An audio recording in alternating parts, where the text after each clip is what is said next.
ನಮಸ್ಕಾರ ಫ್ರೆಂಡ್ಸ್, ತಾವೆಲ್ಲ ಚೆನ್ನಾಗಿರೋಂಥ ಭಾವಿಸ್ತಾ ಇಂದಿನ ಉದ್ಯೋಗ ಮಾಹಿತಿ ತಮ್ಮ ಮುಂದೆ ಹಂಚ್ಕೊಳ್ಳೋಕ್ಕಿಂತ ಮುಂಚೆ ಯಾರೆಲ್ಲ ನಮ್ಮ ಯೂಟ್ಯೂಬ್ ಚಾನಲ್ನ ಸಬ್ಸ್ಕ್ರೈಬ್ ಮಾಡ್ಕೊಳ್ಳಿಲ್ವೋ ಅವರು ಈ ಕೂಡಲೇ ನಮ್ಮ ಯೂಟ್ಯೂಬ್ ಚಾನಲ್ ಸಬ್ಸ್ಕ್ರೈಬ್ ಮಾಡ್ಕೊಳ್ಳಿ ಅಂತ ಹೇಳ್ತಾ, ಇಂದಿನ ಉದ್ಯೋಗ ಮಾಹಿತಿಯಲ್ಲಿ ಏನೆಲ್ಲ ಇದೆಯಪ್ಪ ಅಂತ ಹೇಳಿದ್ರೆ, ಯಾವ ಇಲಾಖೆಯಲ್ಲಿ ನೇಮಕಾತಿ ಆದೇಶವಾಗಿದೆ ಮತ್ತು ಎಷ್ಟು ಹುದ್ದೆಗಳಿಗೆ ನೇಮಕಾತಿ ಆದೇಶವಾಗಿದೆ ಮತ್ತು ಇದರ ಅರ್ಜಿ ಸಲ್ಲಿಸಲು ಕೊನೆಯ ದಿನಾಂಕ ಯಾವಾಗಪ್ಪ, ಮತ್ತು ಅರ್ಹತೆಗಳೇನು ಬೇಕು, ವಿದ್ಯಾರ್ಥಿ ಏನು ಬೇಕು, ಮತ್ತು ಇದಕ್ಕೆ ಆಯ್ಕೆ ವಿಧಾನ ಹೆಂಗಿರ್ತದೆ ಮತ್ತು ವಯೋಮಿತಿ ಎಷ್ಟಿರಬೇಕು ಅಂತ ಹೇಳಿ ನಿಮಗೆ ನಾನು ಪೂರಾ ವಿವರವಾಗಿ ಹೇಳ್ತೇನೆ. ಯಾರೂ ಕೂಡ ಈ ವಿಡಿಯೋನ ಸ್ಕಿಪ್ ಮಾಡದೆ ನೋಡಬೇಡಿ, ಯಾಕಂದರೆ ಸ್ಕಿಪ್ ಮಾಡಿ ನೋಡಿದರೆ ಈ ವಿಡಿಯೋದಲ್ಲಿ ಏನಿದೆ ಅಂತ ನಿಮಗೂ ಸ್ಪಷ್ಟವಾಗಿ ಗೊತ್ತಾಗೋದಿಲ್ಲ. ಆದ್ದರಿಂದ ಯಾರೂ ಸ್ಕಿಪ್ ಮಾಡದೆ ಸಂಪೂರ್ಣ ವಿಡಿಯೋ ನೋಡಿ ಅಂತ ಹೇಳ್ತಾ, ಇಂದಿನ ಉದ್ಯೋಗ ಮಾಹಿತಿ ಏನಪ್ಪ ಅಂತ ಹೇಳಿದ್ರೆ, ಭಾರತೀಯ ಸೇನೆ 2025ನೇ ಸಾಲಿನ ಅಕ್ಟೋಬರ್ನಿಂದ ಹೇಳ್ತಾರೆ. ಭಾರತೀಯ ಸೇನೆ ವತಿಯಿಂದ 2025ನೇ ಸಾಲಿನ ಅಂದರೆ ಇದೇ ವರ್ಷ ಅಕ್ಟೋಬರ್ನಿಂದ ಪ್ರಾರಂಭಿಸಲಿರುವ ಟೆಕ್ನಿಕಲ್ ಕೋರ್ಸ್ ಕುರಿತು ಪ್ರಕಟಣೆ ಈಗಾಗಲೇ ನೀಡಿದೆ. ಈಗ ಭಾರತೀಯ ಸೇನೆಯಲ್ಲಿ ಏನು ಟೆಕ್ನಿಕಲ್ ಕೋರ್ಸ್ಗಳಿದ್ದಾವೆ ಅದನ್ನು ಅಕ್ಟೋಬರ್ನಲ್ಲಿ ಏನು ಪ್ರಾರಂಭಿಸ್ತಾರೆ ಅದರ ಪ್ರಕಟಣೆ ಏನಂತಲ್ಲ ಈಗಾಗಲೇ ಹೊರಡಿಸಿದೆ. ಇದೇನಪ್ಪ ಪ್ರಕಟಣೆ ಅಂತ ಜನವರಿ 7ರಂದು ವಿಸ್ತೃತ ಅಧಿಸೂಚನೆ ಕೂಡ ಪ್ರಕಟವಾಗಲಿದೆ. ಇದು ಯಾವುದಪ್ಪ ಅಂತಂದರೆ ವಿಸ್ತೃತ ಇದಕ್ಕೆ ಬೇಕಾದಂತಹ ವಿಸ್ತೃತ ಅಧಿಸೂಚನೆ ಕೂಡ ಜನವರಿ 7ನೇ ತಾರೀಕಿಗೆ ಏನಂತಲ್ಲ ಪ್ರಕಟವಾಗುತ್ತೆ. ಮತ್ತು ಅದಷ್ಟೇ ಅಲ್ಲದೆ ಇದರಲ್ಲಿ ಫೆಬ್ರವರಿ 5ರ ತನಕ ಏನಂತಲ್ಲ ಇದಕ್ಕೆ ನೀವು ಅರ್ಜಿ ಸಲ್ಲಿಸ್ಬೋದು. ಈ ಹುದ್ದೆಗೆ ಏನಂತಲ್ಲ ಫೆಬ್ರವರಿ 5ರ ತನಕ ನಿಮ್ಗೆ ಅರ್ಜಿ ಸಲ್ಲಿಸಲು ಅವಕಾಶ ಇರ್ತೈತೆ. ಮತ್ತು ಇದರಲ್ಲಿ ಏನಂತಲ್ಲ ಶಾರ್ಟ್ ಸರ್ವಿಸ್ ಕಮಿಷನ್ ಅಂದರೆ ಶಾರ್ಟ್ ಸರ್ವಿಸ್ ಕಮಿಷನ್ ಈ ಕೋರ್ಸ್ ನಡೆಯಲ್ಲಿ ಈ ಕೋರ್ಸ್ ನಡೀತದೆ ಆಯಿತಾ.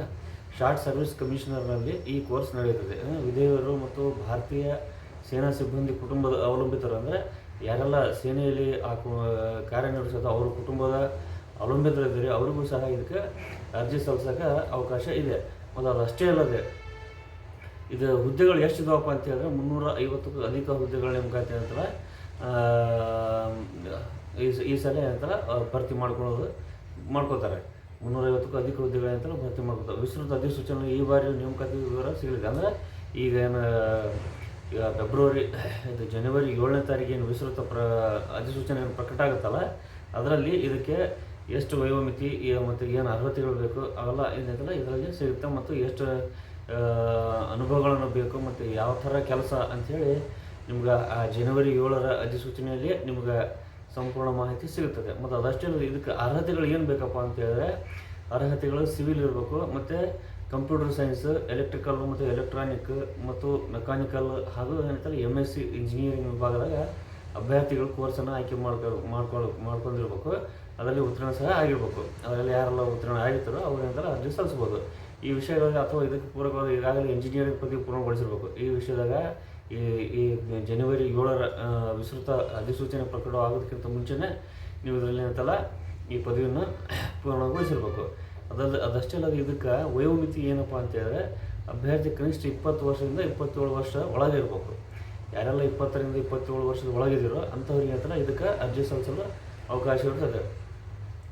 ವಿಧವಾ ಅಭ್ಯರ್ಥಿಗಳಾಗಿದ್ದಲ್ಲಿ ಅಭ್ಯರ್ಥಿ ಗರಿಷ್ಠ 35 ವರ್ಷಗಳ ಆಗಿರ್ಬೇಕಂದ್ರೆ ಯಾರೆಲ್ಲ ನೀವು ವಿಧವೆಯರಿರ್ತಾರೆ ಅಂದರೆ ಸೇನೆಯಲ್ಲಿ ಕಾರ್ಯನಿರ್ವಹಿಸುವಂತಹ ಸೇನಾ ಅಧಿಕಾರಿಗಳ ಅವಲಂಬಿತ ಕುಟುಂಬಗಳಲ್ಲಿ ಯಾರಾದರೂ ವಿಧವೆಯರಿದ್ದರೆ ಅಂಥವ್ರಿಗೆ ಏನಂತಲ್ಲ 35 ವರ್ಷ ಒಳಗಿದ್ದರೆ ಅವ್ರು ಏನಂತಲ್ಲ ಇದಕ್ಕೆ ಅರ್ಜಿ ಸಲ್ಲಿಸಲು ಅರ್ಹರಿದ್ದಾರೆ. ಮತ್ತು ಇದಕ್ಕೆ ನೇಮಕಾತಿ ಹೆಂಗಿರ್ತಪ್ಪ ಅಂತೇಳಿದ್ರೆ, ಇದಕ್ಕೆ ನೇಮಕಾತಿ ಹೆಂಗಿರ್ತಪ್ಪ ಅಂದರೆ, ಅರ್ಜಿ ಸಲ್ಲಿಸುವ ಅಭ್ಯರ್ಥಿಗಳ ಪೈಕಿ ಅರ್ಹರು SSB 2 ಹಂತದ ಸಂದರ್ಶನ ಪ್ರಕ್ರಿಯೆ ನಡೆಯಲಿದೆ.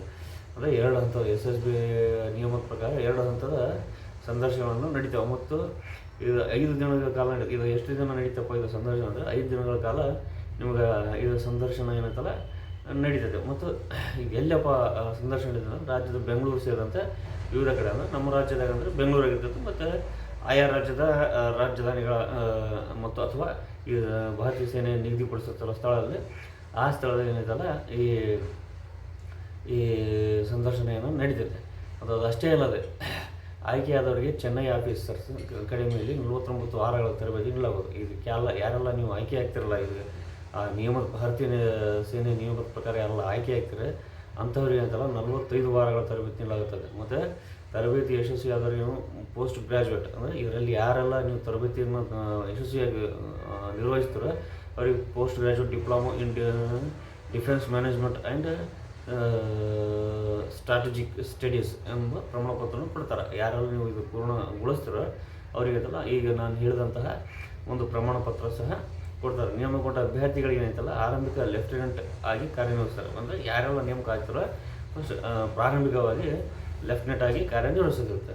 ಅದಷ್ಟೇ ಅಲ್ಲದೆ ವಿಶೇಷವಾಗಿ ನೀವು ಗಮನಿಸಬೇಕಾದಂಥದ್ದು ಏನೇನಪ್ಪ ಅಂತ ಹೇಳಿದ್ರೆ, ತರಬೇತಿ ಸಂಪೂರ್ಣ ಖರ್ಚು ಅಂತಲ್ಲ ಸರ್ಕಾರನೇ ಭರಿಸುತ್ತೆ. ನೀವೇನು ತರಬೇತಿ ತಗೋತೀರೋ ಅದ್ರ ಸಂಪೂರ್ಣ ಖರ್ಚುಗಳನ್ನಂತಲ್ಲ ಸರ್ಕಾರನ ಭರಿಸುತ್ತೆ. ಮತ್ತು ಅದಷ್ಟೇ ಅಲ್ಲ, ತರಬೇತಿ ಅವಧಿಯಲ್ಲಿ ನಿಗದಿತ ಸ್ಪೈಡ್ ಮನಿ ಅಂದರೆ ನಿಮಗೇನೈತೆ ಭತ್ತೆ ಥರ ಏನು ಕೊಡ್ತಾರಲ್ಲ ಅದು ಸಹ ಸರ್ಕಾರನ ನಿಮಗೆ ನೀಡುತ್ತೆ. ಅದಷ್ಟೇ ಅಲ್ಲದೆ SSB ಸಂದರ್ಶನ ಎಲ್ಲ ಮೂಲ ದಾಖಲೆ ಪರಿಶೀಲನೆ ಇರ್ತದೆ. ಅಂದರೆ ನೀವೇನು ಆ ಸಂದರ್ಶನದಲ್ಲಿ ಏನು ಭಾಗವಹಿಸಿದ್ರೆ ಆ ಸಂದರ್ಶನ ಎಲ್ಲ ದಾಖಲೆ ಅಂದರೆ ನಿಮ್ಮ ವಿದ್ಯಾಭ್ಯಾಸದ ಆಗಲಿ, ಸಂದರ್ಶನ ದಾಖಲೆಗಳಾಗಲಿ ಮತ್ತು ನಿಮ್ಮ ಮೂಲ ದಾಖಲೆಗಳು ಏನಪ್ಪ ಆಧಾರ್ ಕಾರ್ಡ್, ಪಾನ್ ಕಾರ್ಡ್ ಇಂತಹ ದಾಖಲೆಗಳನ್ನು ಪರಿಶೀಲನೆ ಮಾಡ್ತಾರೆ. ಅದಷ್ಟೇ ಅಲ್ಲದೆ SSB ನೇಮಕ ಪ್ರಕ್ರಿಯೆ ಹಾಜರಾಗುವ ಅಭ್ಯರ್ಥಿಗಳು ಪ್ರಮಾಣ ಪತ್ರ ಭತ್ಯೆ ಕೂಡ ಇರ್ತದೆ. ಅಂದರೆ ಅಲ್ಲಿ ಯಾರೆಲ್ಲ ನೀವು ಭಾಗವಹಿಸಿರೋ ಅವರಿಗೆ ಪ್ರಯಾಣ ಭತ್ಯೆ ಸಮೇತ ಏನು ಮಾಡ್ತಾರೆ ಭಾರತೀಯ ಸೇನೆ ವತಿಯಿಂದನೇ ನಿಮಗೆ ನೀಡ್ತಾರೆ. ಮತ್ತು ಇದಕ್ಕೆ ಅಂತಿಮವಾಗಿ ನಿಮ್ಗೆ ಏನಪ್ಪ ಅಂತ ಹೇಳಿದ್ರೆ ಫೆಬ್ರವರಿ 5 ಅಂತಲ್ಲ ಇದಕ್ಕೆ ಅರ್ಜಿ ಸಲ್ಲಿಸೋದಿರ್ತದೆ. ಇದು ಈ ಕೋರ್ಸ್ ಎಂದಿಂದ ಆರಂಭ ಅಂದರೆ 2025 ಅಂದರೆ ಇದೇ ವರ್ಷ ಅಕ್ಟೋಬರಿಂದ ಕೋರ್ಸ್ ಇಂಜಿನಿಯರಿಂಗ್ ಅಭ್ಯರ್ಥಿಗೆ ಅವಕಾಶ ಇರುತ್ತೆ. ಯಾರೆಲ್ಲ ನೀವು ಇದೇ ಕೆಲಸಕ್ಕಾಗಿ ಹುಡುಕಾಡ್ತಿದ್ರೆ ಅಂಥವ್ರಿಗೆ ಇದು ಒಳ್ಳೆಯ ಅವಕಾಶ ಐತೆ. ಈ ಜನವರಿ 7ರ ವಿಸ್ತೃತ ಅಧಿಸೂಚನೆ ಪ್ರಕಟ ಆದ ನಂತರ ಇದಕ್ಕೆಲ್ಲ ಒಂದು ರೂಪರೇಷೆಗಳನ್ನು ಸಿದ್ಧವಾಗ್ತವೆ. ನೀವು ಅಷ್ಟರೊಳಗಾಗಿ ನೀವೇನಿತ್ತಲ್ಲ ಇದು ಬೇಕಾದಂತಹ ದಾಖಲೆಗಳನ್ನು ನೀವು ಸಿದ್ಧಪಡಿಸ್ಕೊಂಡು ಇದರ ಲಾಭ ಪಡ್ಕೋತೀರ ಅಂತ ಹೇಳ್ತಾ ವಂದನೆಗಳು ಫ್ರೆಂಡ್ಸ್. ಮತ್ತು ಯಾರೆಲ್ಲ ನಮ್ಮ ಯೂಟ್ಯೂಬ್ ಚಾನಲ್ನ ಸಬ್ಸ್ಕ್ರೈಬ್ ಮಾಡ್ಕೊಳ್ಳಿಲ್ವೋ ಅವರು ಈ ಕೂಡಲೇ ನಮ್ಮ ಯೂಟ್ಯೂಬ್ ಚಾನಲ್ ಸಬ್ಸ್ಕ್ರೈಬ್ ಮಾಡ್ಕೊಳ್ಳಿ ಅಂತ ಹೇಳ್ತಾ ವಂದನೆಗಳು ಸರ್.